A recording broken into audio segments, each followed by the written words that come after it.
सभी विद्यार्थियों को जय माता जी। वाणिज्य व्यवस्था और संचालन कक्षा 12 चैप्टर नंबर 4 व्यवस्था तंत्र।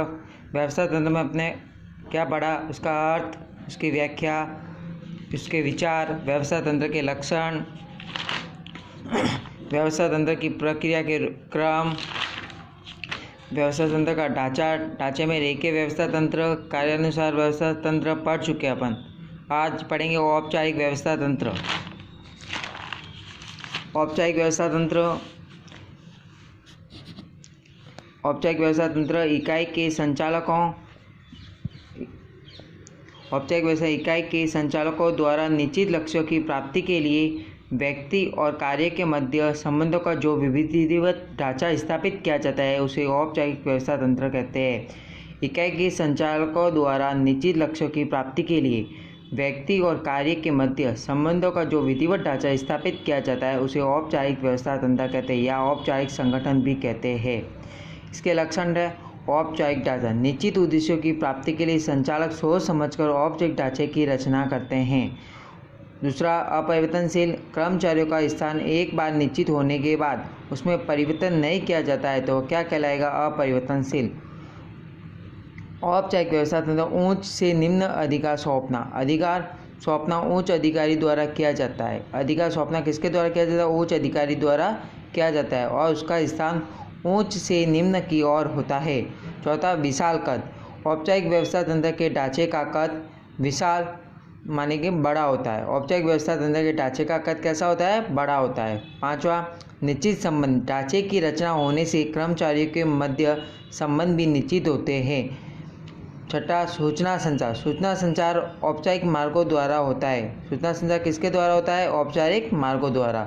सूचना संचार में अनौपचारिक का स्थान नहीं होता है। सूचना संचार में औपचारिक मार्गों का स्थान होता है, अनौपचारिक का स्थान नहीं होता है।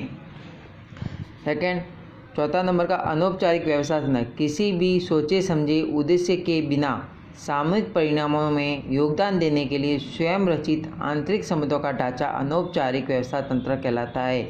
औपचारिक क्या कहता है कि इकाई के संचालकों द्वारा निश्चित लक्ष्यों की प्राप्ति के लिए व्यक्ति और कार्य के मध्य संबंधों का जो विधिवत ढांचा स्थापित किया जाता है उसे औपचारिक कहते हैं। और अनौपचारिक क्या कहता है?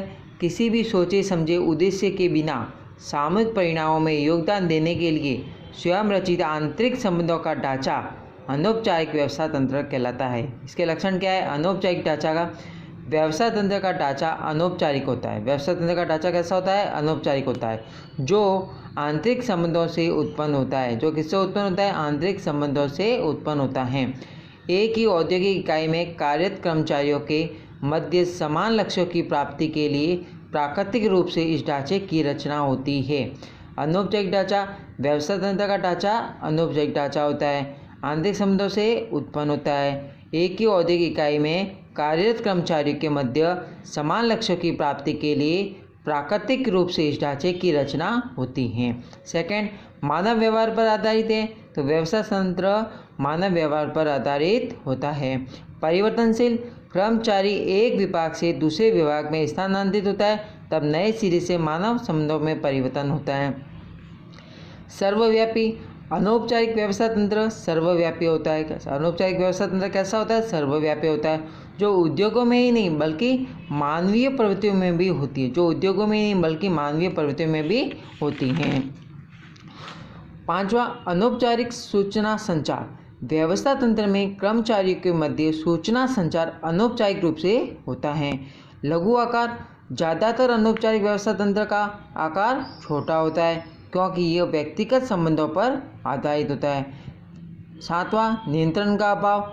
इस व्यवस्था तंत्र से कर्मचारी की प्रवृत्ति पर विधिवत रूप से कोई नियंत्रण नहीं रखा जाता है।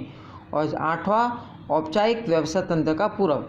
अनौपचारिक व्यवस्था तंत्र औपचारिक व्यवस्था तंत्र से ही उत्पन्न होता है, इसलिए कहा जाता है कि ये औपचारिक व्यवस्था तंत्र का पूरक है। तो आज हम कौन से दो टॉपिक पढ़े? औपचारिक व्यवस्था तंत्र और दूसरा अनौपचारिक व्यवस्था तंत्र। औपचारिक व्यवस्था का अर्थ और लक्षण, अनौपचारिक व्यवस्था तंत्र का अर्थ और लक्षण। ठीक है, इन दोनों को नोटबुक में लिख के घर से लेके आना है। ठीक है। ओके, जय माता जी सभी को।